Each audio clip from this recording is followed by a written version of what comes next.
নমস্কার, আশা করছি সকলে ভালো আছেন। নারকেলের পিঠে, সন্দেশের পিঠে আমরা তো সকলেই খাই। আজ চলুন বানিয়ে নিই মাংসের পিঠে। তার জন্য প্রথমে কুইনে অল্প করে তেল দিলাম, তারপর দিলাম গোটা জিরে, এরপরেই দিয়ে দিলাম থেতো করা রসুন। রসুনটা নাড়াচাড়া করার পরেই দিলাম কুচনো পেঁয়াজ। আপনারা পেঁয়াজ বাটাও দিতে পারেন। আর দিলাম গোটা দুটো লঙ্কা। রান্নাটা পুরোপুরি লো ফ্লেম আর মিডিয়াম ফ্লেমের মধ্যেই হবে। এবার অল্প করে নুন ছড়িয়ে দিলাম, দেওয়ার পর নাড়াচাড়া করে ঢেকে দেব। কিছুক্ষণ পর ঢাকাটা খুলে আবার নাড়াচাড়া করে দিলাম। তারপর অল্প করে হলুদ দিলাম কালারের জন্যে। পেঁয়াজটা হালকা ভাজা ভাজা হয়ে যেতেই আমি দিয়ে দিলাম টমেটো কুচি। তারপরেই দিলাম আদা বাটা। আদা বাটাটাও একটু নাড়াচাড়া করে নিলাম। নেয়ার পরে আমি হলুদ, লঙ্কা, জিরে, ধনে জলে মিশিয়ে নিয়েছি।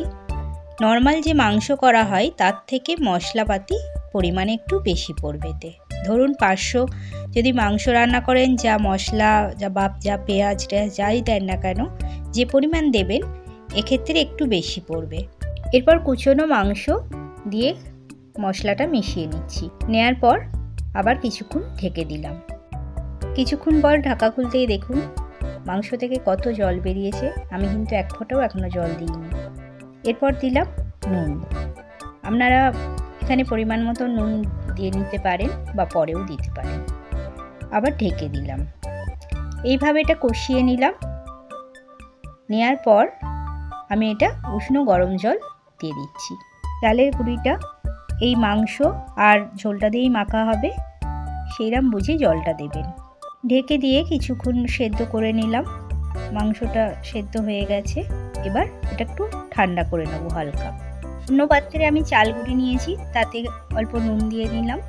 দেওয়ার পর মাংস আর ঝোলটা দিয়েই আমি এটা এবার মেখে নেব। আপনারা খুব গরম গরম মাখতে পারলে মাখবেন, নইলে একটু ঠান্ডা করে নিলেও অসুবিধা নেই। আমি এবার একটু উষ্ণ গরম মেখে নিচ্ছি। এই পিঠেটা হয়তো অনেকেই খাননি। এটা সাধারণত শাল পাতাতে হয়, সেই জন্যে কেউ করে না। আজ আমি এটা কুইনেই করছি। দেখুন মাখাটা এই ধরনের হবে। এবার চলুন গ্যাসের দিকে চলে যাই। কুইনে তেল ব্রাশ করে নিচ্ছি। আমি সর্ষের তেলেই করছি এটা। তারপরে অল্প অল্প করে দিয়ে দেব। গ্যাস পুরো লো ফ্লেমে থাকবে। এইভাবে দেবেন। দেওয়ার পর 5 মিনিট মতো ঢেকে দিয়েছিলাম। ঢাকনাটা খুলে আবার এটা উল্টে দিচ্ছি। আর কিন্তু তেল দেবো না। উল্টে দেওয়ার পর আবার 2-3 মিনিট মতো ঢেকে দিলাম। এবারেই দেখুন রেডি হয়ে গেল এটা। আমি মোটামুটি 8-10টা করার পরও দেখুন যেন কিচ্ছু লেগে নেই এতে। কুইনের এটাই বিশেষত্ব, খুব ভালো লাগে।